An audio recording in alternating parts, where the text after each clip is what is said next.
안녕하세요. 미국 주식 소개한 남자입니다. 오늘 소개해드릴 기업은 미국 반려동물 이커머스 업계 1인 추이라는 기업입니다. 추이는 2011년 6월에 라이언 코엔과 마이클 데이가 설립한 온라인 반려동물 판매 업체입니다. 코엔은 과거 미술품 중개 전자상거래로 용돈벌이를 했고 보석 전자상거래 업체를 동업한 경험이 있습니다. 그러다가 자신의 반려견 타일리의 사료를 사러 가다가 아이디어가 떠올라 지금의 추이라는 전자상거래 업체를 마이클 데이와 함께 창업하게 됩니다. 창업 후 아마존, 패스마트, 홀푸드와 같은 회사들 임직원들을 고용하여 경쟁력 강화에 노력했습니다. 2017년에는 미국 최대 오프라인 반려동물 용품점 업체인 패스마트가 33억 5천만 달러에 인수합니다. 당시 하나로 약 3조 8천억 원 정도입니다. 아마도 패스마트는 온라인의 성장세가 가속화됨에 따라 온라인 시장을 타 경쟁사에게 뺏기지 않으려는 투자로 판단됩니다. 추이의 웹사이트는 다양한 반려동물의 사료나 용품을 판매하고 있습니다. 심지어 말이나 파충류의 용품들도 판매하고 있습니다. 또한 뒤에서도 다룰 내용이지만 추이는 수익성 개선을 위해 PB 상품 확대와 오토십이라는 정기 배송 서비스를 통해 안정적인 캐시플로우를 확보하고 있습니다. 하지만 추이만 정기 배송 서비스가 있는 게 아닙니다. 아마존 또한 정기 배송 서비스를 도입하고 있습니다. 그렇다면 추이의 경쟁력은 무엇일까요? 그 경쟁력은 뒤에서 다시 다루겠습니다. 미국 반려동물 산업협회인 APPA에 따르면 미국 전체 가구 중 67%에 해당하는 8,490만 가구 이상이 반려동물을 기르고 있다고 합니다. 그중 강아지의 비중이 가장 높고 현재 시장의 파이는 꾸준히 증가하고 있으며 매년 3% 이상씩 성장하고 있다고 합니다. 업계에서는 미국 반려동물의 시장 규모는 곧 100조에 이를 것으로 전망하고 있습니다. 시장에서 가장 큰 비중을 차지하는 것은 바로 반려동물 사료입니다. 그 다음이 케어용품입니다. 반려동물 식품 주요 업체들은 오른쪽과 같이 나와 있고 퓨리나가 1등 기업이고 네슬레가 2013년에 인수했습니다. 잠깐 네슬레가 얼마나 많은 자회사를 두고 있는지 살짝 보여드리겠습니다. 아시는 분도 계시겠지만 2019년 9월에 네슬레가 블루버틀의 최대 주주로 되었습니다. 그리고 로레알 지분을 23.18% 가지고 있고 세계 생수시장 1위 제품으로 알려져 있는 퓨어 라이프를 보유하고 있습니다. 보시는 바와 같이 네슬레는 정말 엄청난 기업입니다. 다시 본론으로 돌아와서 현재 언택트 및 집국족들이 늘어나면서 미국에서 반려동물을 키우는 제너레이션 Z and 밀레니얼 커플이 늘고 있습니다. 이뿐만 아니라 우리나라도 애를 낳기보다는 반려동물과 함께 살겠다는 사람들이 늘어나는 추세입니다. 펫 휴머니제이션이라는 용어가 있는데 이 뜻은 반려동물을 사람처럼 대하는 현상을 바로 펫 휴머니제이션이라고 합니다. 이러한 현상이 지속되면서 반려동물 용품이나 반려동물에게 많은 지출이 발생하고 있습니다. 따라서 최근에 나온 기사를 보면 사람만 아이스크림을 먹는 게 아니라 반려동물에게도 먹을 수 있는 아이스크림이 나오고 있습니다. 1,500견분이 3일 만에 소진되는 등 그 인기를 실감할 수 있습니다.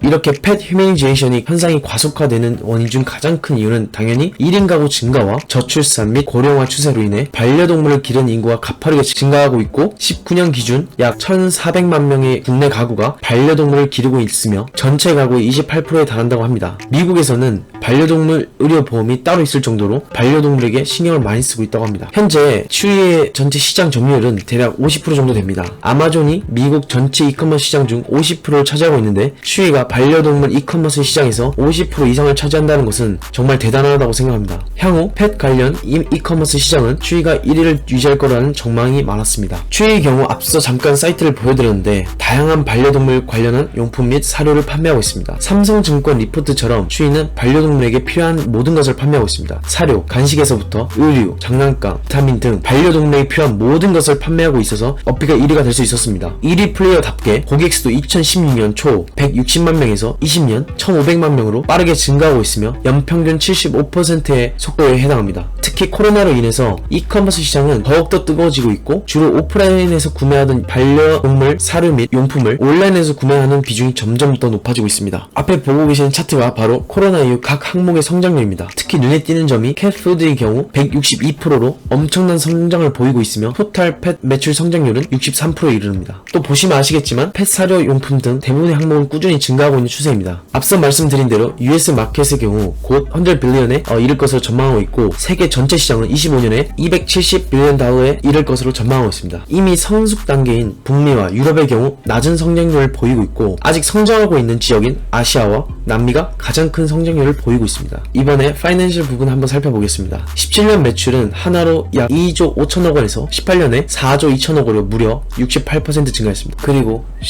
2019년에는 5조 7,500억으로 전년 대비 약 37% 증가했습니다. 커지는 반려동물 이커머스 시장처럼 매출이 가파르게 증가하고 있습니다. 하지만 아직 성장 기업이다 보니 넷 로스가 발생하고 있지만 수익성 개선 및 매출 성장으로 인해 로스가 점점 줄어드는 추세입니다. 또한 FCF를 보면 확연히 개선되는 것을 보실 수 있습니다. 오토십 매출이 추이의 매출을 견인하는 것을 알 수 있고 전체 매출의 70%가 바로 오토십에서 나오는 걸 알 수 있습니다. 소비자 입장에서는 정기적으로 사료를 사야 하는데 매번 구매할 필요도 없고 할인도 해주니 안 할 이유가 전혀 없겠죠. 그렇다면 이제 경쟁사를 두고 왜 추이를 제가 오늘의 주제를 뽑았는지 말씀드리겠습니다. 삼성증권 리포트에 따르면 덕푸드를 구글에 검색할 경우 대부분 추이가 나온다고 합니다. 제가 검색할 때는 IP가 한국 거여서 그런지 몰라도 추이 제품이 나오지 않았지만 아마도 삼성증권이 캡처한 화면은 미국 IP 기준일 거라고 생각합니다. 아무튼 구글에서 애완동물 사료를 검색했을 때 추이 제품이 나온다는 건 엄청난 경쟁력입니다. 여러분, 쿠팡이나 네이버에서 물건을 구매하실 때 상위 제품을 구매하시나요? 아니면 맨 뒤에 있는 제품을 구매하시나요? 대부분의 사람들은 상위 제품을 구매할 것입니다. 이게 바로 추이가 반려동물 전문 이커머스 1위를 할 수 있는 이유이지 않을까 싶습니다. 현재 추이의 PB 상품이 점차 확대되고 있으며 패키지 팩트에 따르면 반려동물 보유자의 62%는 반려동물 사료나 용품을 구매함에 있어서 브랜드가 그다지 중요하지 않다고 합니다. 단 29%의 소비자가 전통 대형업체의 제품을 선호 및 신뢰한다고 합니다. 즉 62%의 소비자는 추이의 PB 제품을 구매할 용의가 있다는 뜻입니다. 추이의 PB 매출이 점차 확대될수록 추이의 수익성은 점차 개선될 것입니다. 추이는 추이 파마시를 2018년에 런칭했습니다. 현재 시장 점유율은 수의사가 58%를 점유하고 있고 2위가 반려동물 오프라인 업체인 페코나 추이의 모의사인 펫스마트 등과 같은 기업입니다. 추이는 애리조나와 켄터키에 라이센스를 보유한 약국을 가지고 있어 미국 전역에 제조 및 유통이 가능합니다. 또한 우측에 있는 차트를 보시면 처방약 시장의 경우 사료 등과 비교했을 때 마진율이 훨씬 좋습니다. 게다가 처방약의 경우 부피가 작아 배송에 용이하다는 점이 있어서 향후 수익성 개선에 도움이 될 것을 전망하고 있습니다. 반려동물 시장은 점점 커지고 있습니다. 좌측 하단 차트를 보시면 가구당 반려동물 관련 지출은 점차 확대되고 있으며 2008년 금융위기 때도 반려동물 시장은 성장했습니다. 그리고 전반적인 이커머스 시장이 그렇듯 반려동물 시장은 오프라인에서 온라인으로 가는 추세고 이러한 현상은 팬데믹으로 인해 더욱더 가세되고 있습니다. 2005년에는 1.2%였던 온라인 비중이 24년에는 32.7%에 달할 것으로 전망하고 있고 반려동물 이커머스 시장의 매출 성장률은 15년부터 19년까지 연평균 약 28%의 고성장을 했고 향후 5년간 연평균 약 14% 정도 성장할 것으로 예상하고 있습니다. 제가 전 영상을 올리고 다음 기업을 추이로 정했을 때 주가가 약 46불쯤이었습니다. 짬내서 유튜브 영상을 찍고 직접 편집해서 올려서 업로드가 늦은 점 죄송하게 생각합니다. 아무튼 그 당시 주가는 46불 정도였지만 현재는 56.6불로 상장 이후 최고의 주가를 올리고 있습니다. 현재 주가가 고평가인지 저평가인지 알 수는 없지만 동종업계와 비교해 현재 주가가 고평가인지 저평가인지 한번 판단해 보겠습니다. PSR이라는 지표가 있는데 PSR은 시가총액을 매출로 나눈 것입니다. 매출 추정치는 삼성증권 추정치를 참고했고 시가총액은 8월 25일 종가 기준입니다. 현재 PSR을 보시면 이베이나 아마존에 비해 낮은 걸 알 수 있습니다. 반려동물 이커머스 1위 기업이다 보니 어느 정도 프리미엄이 형성되어 있는 것 같습니다. 만약 1위를 아마존이나 타 기업에게 빼앗기고 매출의 성장률이 줄어든다면 주가는 엄청난 조정을 받을 것입니다. 앞으로 커지는 반려 시장에서 누가 최후의 승자가 될지 지켜보자는 취지에서 영상을 올립니다. 그럼 모두 좋은 하루 되시기 바랍니다.